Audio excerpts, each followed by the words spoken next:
कितने मुस्लिम समाज के बच्चे स्कूल जा पा रहे हैं, इस पर तो कांग्रेस को ध्यान देना चाहिए। अगर आप चलिए मैं मुस्लिम समाज की आप अच्छाई करिए, मदद करिए, उनकी उन्नति करिए, इससे किसी को कोई दिक्कत नहीं, कोई एतराज नहीं, भेदभाव नहीं करिए। महंगाई कैसे कम करेगी? आप देखिए, जब कोई भी चीज खाने पीने की चीज, अगर मान लीजिए कि एक बिस्किट है, एक बिस्किट के पैकेट में 10 पीसेज हैं बिस्किट के, और खाने वाले 10 लोग, तो सभी को आराम से एक एक पीस मिलेगा, वो अच्छे से खाएंगे। अब आप देखिए, एक बिस्किट खाने के लिए करीब 20 लोग हैं, या 25 लोग हैं, 40 लोग हैं, 60 लोग हैं, 100 लोग हैं, और बिस्किट की मात्रा वही, तो फिर वो जो बचेगा वो तो छोटा होता जाएगा ना, टुकड़े होते जाएंगे उसके। मुझे नहीं लगता कि लोकतंत्र का मतलब है जिसे जनता चुनती है, परिवार नहीं। और अभी तक भी पार्टियों में से जितने भी, या पार्टी के अध्यक्ष हो या प्रमुख पद पे बिठाने की बात हो, परिवार ही तो तय कर रही है ना कि हमारा बेटा बैठेगा, हमारा भाई बैठेगा, या हमारी पत्नी बैठेगी, या मेरी बेटी बैठेगी। तो परिवार तय कर रहा है। जनता तो सिर्फ उनके पास ऑप्शन नहीं है, तो वो सिर्फ वोट दे रहे हैं। जनता के बीच से तो किसी को उठाया नहीं आपने। हेलो, नमस्कार, कैसे हैं आप? मुझे पता है आप सभी लोग अच्छे से होंगे, मजे में होंगे, खुश होंगे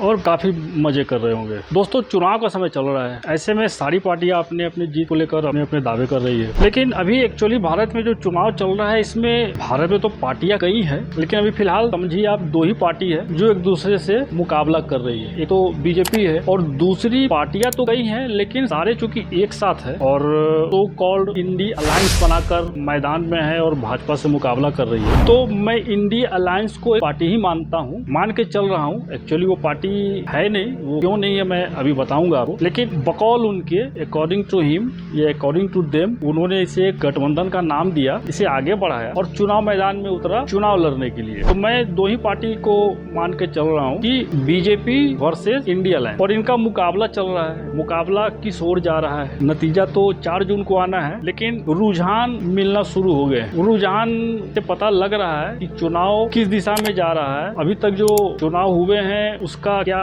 नतीजा होगा, और आने वाले चुनाव का क्या नतीजा होगा, ये सारे रुझान मिलने शुरू हो गए। और आश्चर्य की बात ये है कि ये रुझान बीजेपी नहीं दे रही है, इलेक्शन कमीशन नहीं दे रहा है, ये रुझान भारतीय जनता पार्टी की विपक्षी पार्टी ही दे रहे हैं। वो उनकी हरकतें ऐसी है, उनके बयानबाजी ऐसे हैं, उनके कार्यकलाप ऐसे हैं, जिससे आराम से ये क्लियर पता चल रहा है कि चुनाव किस दिशा में जा रहा है। तो मैं आज के वीडियो इसी विषय पर बनाने जा रहा हूँ। उम्मीद है विषय आपको जरूर पसंद आएगा, तो बने रहिए मेरे साथ। वीडियो को बिना स्किप किए पूरे अंत तक देखिए और आनंद उठाइए। दोस्तों, मैं हूँ आशीष कुमार और मैं अपने चैनल आशीष वाणी में आपका स्वागत करता हूँ। उम्मीद कर रहा हूँ कि वीडियो, हालांकि आप लोग ज्यादा नहीं देख पा रहे हैं, लेकिन वीडियो को देखिए। वीडियो में कंटेंट कैसा है, वीडियो में मेरे विचार कैसे हैं, मेरी बातें कैसी है, मुझे कमेंट करके बताते रहिए, जिससे मुझे एक सही दिशा मिलेगा और उस दिशा में मैं आगे बढ़ पाऊँ। तो वीडियो को अगर पसंद कर रहे हैं तो वीडियो को लाइक करिए, चैनल को सब्सक्राइब करिए, बेल आइकन दबाइए, ऑल का ऑप्शन दबाइए, लोगों में शेयर करिए और कमेंट, जैसा कि मैंने कहा, करते रहिए करते रहिए करते रहिए। दोस्तों, चुनाव शुरू हो चुके हैं, कुछ चरण, कुछ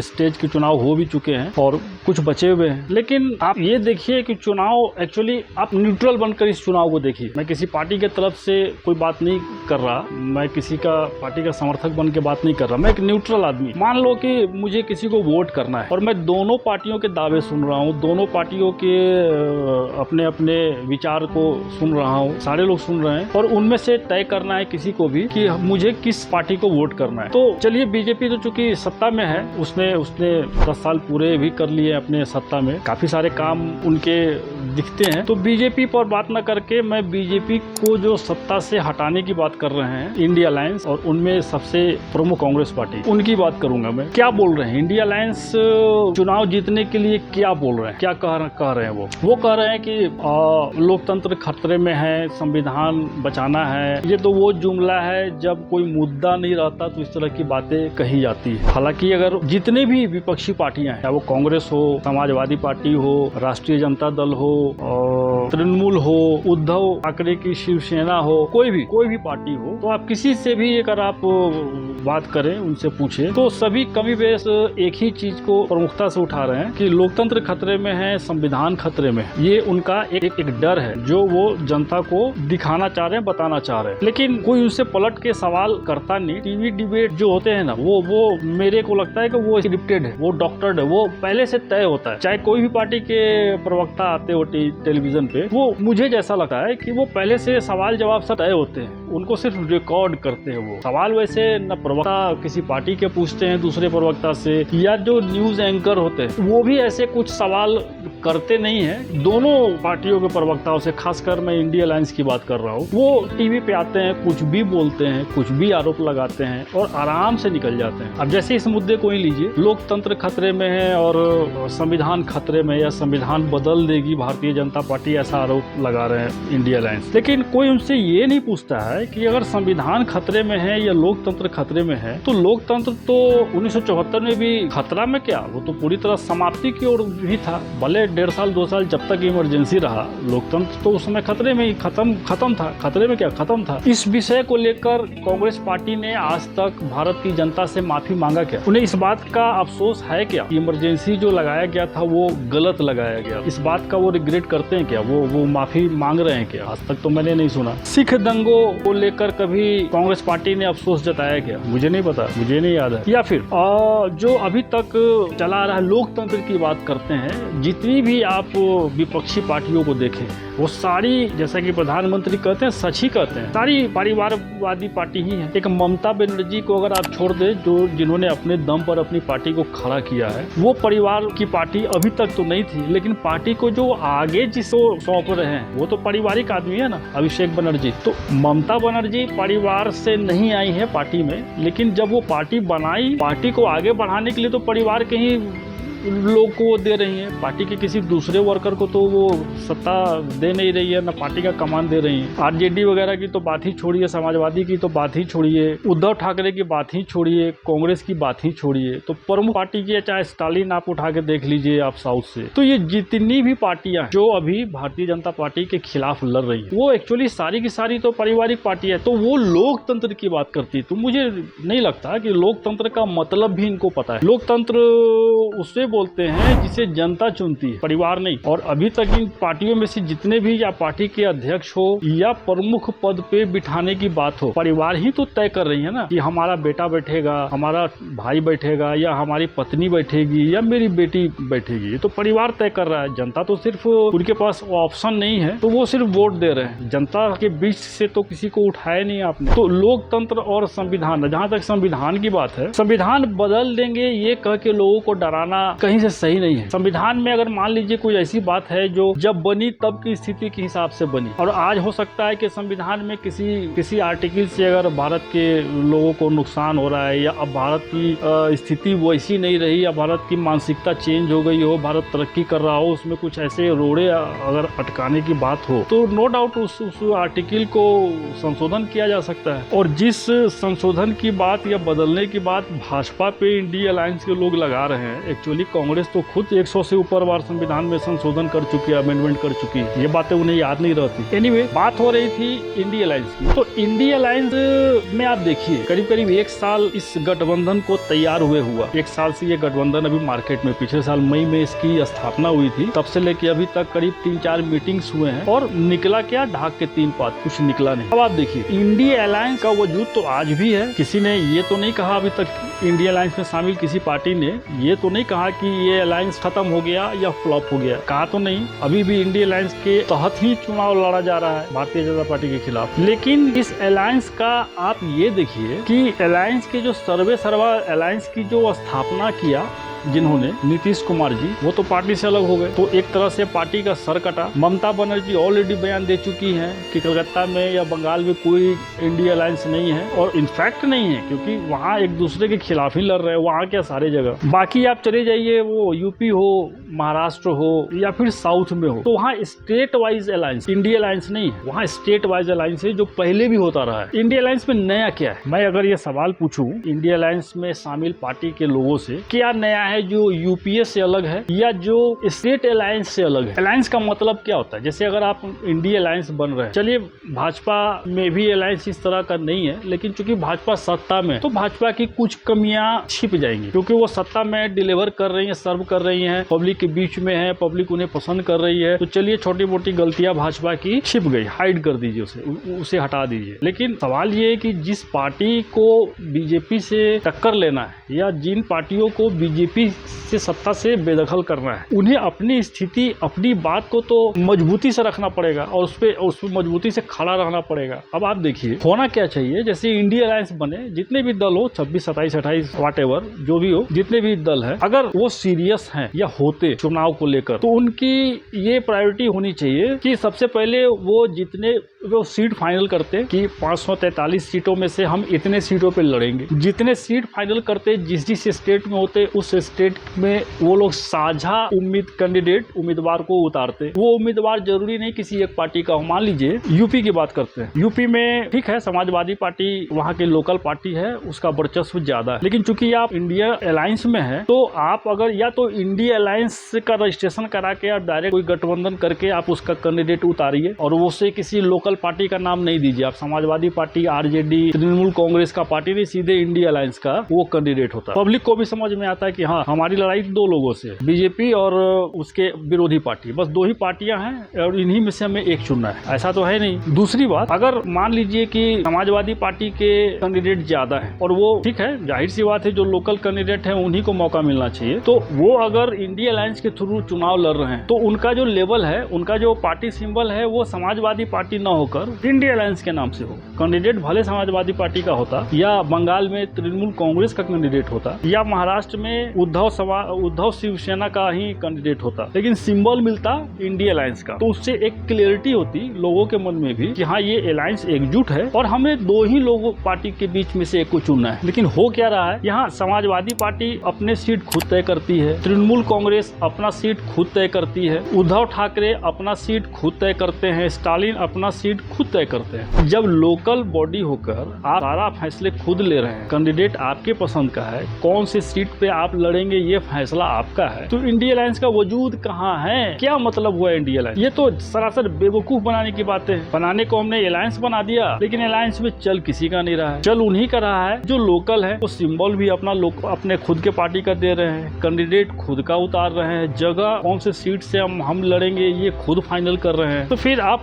कैसे उम्मीद कर रहे हैं कि आप भारतीय जनता पार्टी को आप टक्कर दे पाएंगे? दूसरा देखिए, अगर इंडिया अलायंस एक होता तो उनका एक ही घोषणा पत्र आता, मैनिफेस्टो आता, जो अभी सारी पार्टियों ने निकाला है। आप देख रहे हैं आरजेडी अपना घोषणा पत्र अलग निकाल रही है, समाजवादी पार्टी अपना घोषणा पत्र अलग निकाल रही है, मतलब सारे पार्टी अपना अपना घोषणा पत्र अपने हिसाब से अपने पार्टी के हित को ध्यान में रख के मार्केट में दे रही है, लोगों के बीच दे रही है। तो फिर ये इंडिया अलायंस कहाँ हुआ? कैसे मानूं मैं कि ये इंडिया अलायंस आप लड़ाई लड़ रहे हैं? आप उसके अलावा आप देखिए बयानबाजी, आप जिस देश में हैं जो बहुसंख्यक है, ये तो खैर हताशा है। इंडिया अलायंस में शामिल लोग भी जान रहे हैं कि अब कुछ हो नहीं सकता, तो वो एकदम से हताश, निराश, क्षुब्ध और गुस्से में। जिस देश की बहुसंख्यक कोई भी धर्म का लोग हो, मान लो आप यहाँ भारत की बात करोगे तो सनातनी बहुसंख्यक है भारत में, आप सीधे सीधे उसको टारगेट कर रहे हो, उसको गाली बक रहे हो। अगर कोई इंडिया अलायंस का कोई एक पार्टी अगर भला बुरा बोल रहा है और बाकी खामोश है, तो मौन स्वीकृति सभी की तरफ जाती है। आप ये कैसे उम्मीद कर लोगे कि जिस देश में जो आबादी सबसे ज्यादा है उसके अगेंस्ट जाकर हम चुनाव जीत लेंगे? ये एक्चुअली पहले से चला आ रहा ये एक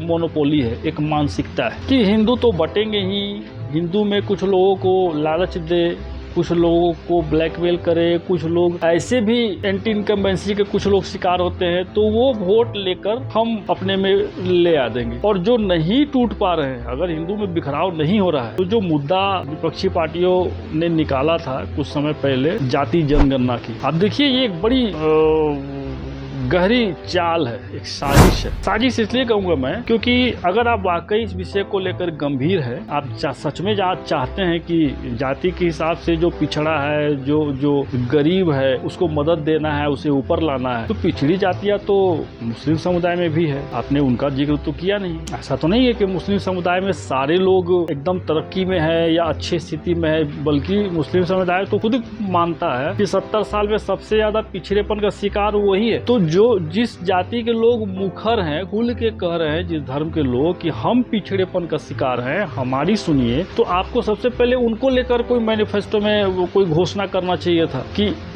मुस्लिम समाज में पसमानदा हो या जो पिछड़े हैं या जो नहीं पढ़े, जिन्हें शिक्षा नहीं मिली, हम उत्थान का काम करेंगे। एक भी घोषणा पत्र में इस तरह की बातें नहीं। हाँ, कांग्रेस ने स्कॉलरशिप देने की बात जरूर की है, लेकिन वो स्कॉलरशिप तो लास्ट आवर में ना, जो लोग कॉलेज पहुंच पा रहे हैं, जो लोग परीक्षा दे पा रहे हैं, जिन लोगों में टैलेंट है, जो स्कॉलरशिप पाने की काबिलियत रखते हैं, कांग्रेस वहां से लोगों को उठा रही है। बट कितने मुस्लिम समाज के बच्चे स्कूल जा पा रहे हैं, इस पर तो कांग्रेस को ध्यान देना चाहिए ना। अगर आप चलिए, मैं मुस्लिम समाज की आप अच्छाई करिए, मदद करिए, उनकी उन्नति करिए, इससे किसी को कोई दिक्कत नहीं है, कोई ऐतराज नहीं है, भेदभाव नहीं करिए। लेकिन चलिए, मैं मान लेता हूँ कि अगर आप मुस्लिम समाज को लेकर ही आप बहुत गंभीर हैं, तो आप ग्रास लेवल से काम करिए ना। आप उन्हें, जो बच्चे हो रहे हैं उन्हें आप भेजिए, उन्हें स्कूल भेजिए, स्कूल भेजने की व्यवस्था कराइए। जहाँ आपकी सरकार है वहाँ पे आप उनके आसपास में स्कूल खुलवाइए,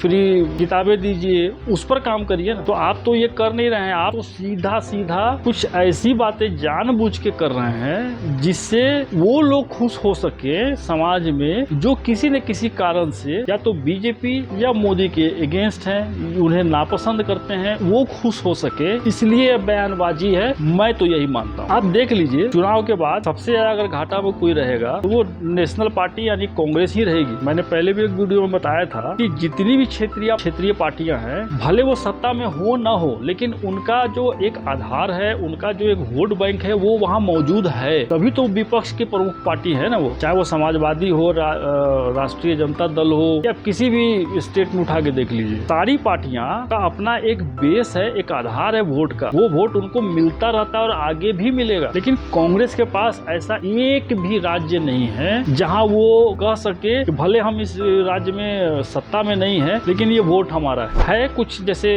हिमाचल, राजस्थान, मध्य प्रदेश, गुजरात, ऐसे कुछ राज्य है जहां क्षेत्रीय पार्टियां नहीं है। तो क्षेत्रीय पार्टी का काम कांग्रेस ही करती है। कभी सत्ता में आई, कभी नहीं आई, कभी आई, कभी नहीं आई। अब देखिए गुजरात में क्या स्थिति है। गुजरात में दो ही पार्टियां है ना, कांग्रेस और बीजेपी, लेकिन कांग्रेस का क्या हाल, वहां के उम्मीदवार लोकसभा चुनाव से नामांकन वापस ले रहे हैं। न सिर्फ गुजरात में, मध्य प्रदेश में और भी एक दो जगह से खबरें आई।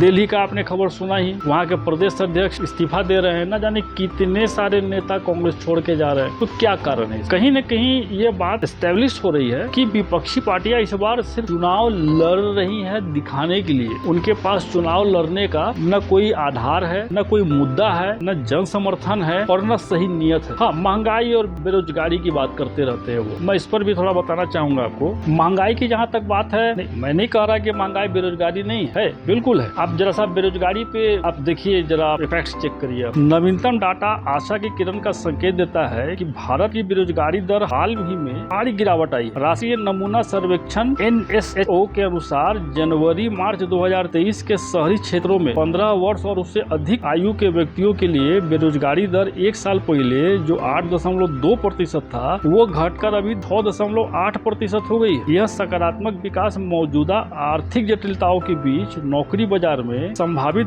बदलाव का सुझाव दे रहा है। जनवरी 2024 में बेरोजगारी दर में भारी गिरावट देखी गई और एक think tanker centre for monitoring Indian economy के अनुसार नवीनतम आंकड़ों में भारत में बेरोजगारी दर जनवरी में 6.8% थी। भारत में बेरोजगारी दर एक महीने में करीब 1.9% का फॉल देखा गया, गिरावट देखी गई। ये हाल है बेरोजगारी दर का। महंगाई भी है, महंगाई है ज्यादा, लेकिन आप इसके लिए सीधे सीधे सरकार को दोष नहीं दे सकते हैं। आप इसके पीछे के कारण पे जाइए। ये तो बड़ा आसान है ना कि आप गवर्नमेंट को आप दोष दे दीजिए, गवर्नमेंट का काम है महंगाई कम नहीं कर पा रही। महंगाई कैसे कम करेगी? आप देखिए, जब कोई भी चीज, खाने पीने की चीज, अगर मान लीजिए कि एक बिस्किट है, एक बिस्किट के पैकेट में 10 पीसेज हैं बिस्किट के, और खाने वाले 10 लोग हैं, तो सभी को आराम से एक एक पीस मिलेगा, वो अच्छे से खाएंगे। अब आप देखिए, एक बिस्किट खाने के लिए करीब 20 लोग हैं या 25 लोग हैं, 40 लोग हैं, 60 लोग हैं, 100 लोग हैं, और बिस्किट की मात्रा वही है, तो फिर वो जो बटेगा वो तो छोटा होता जाएगा ना, टुकड़े होते जाएंगे उसके। तो कहने का मतलब जो रिसोर्सेज हैं, जो खाने पीने की चीजें हैं,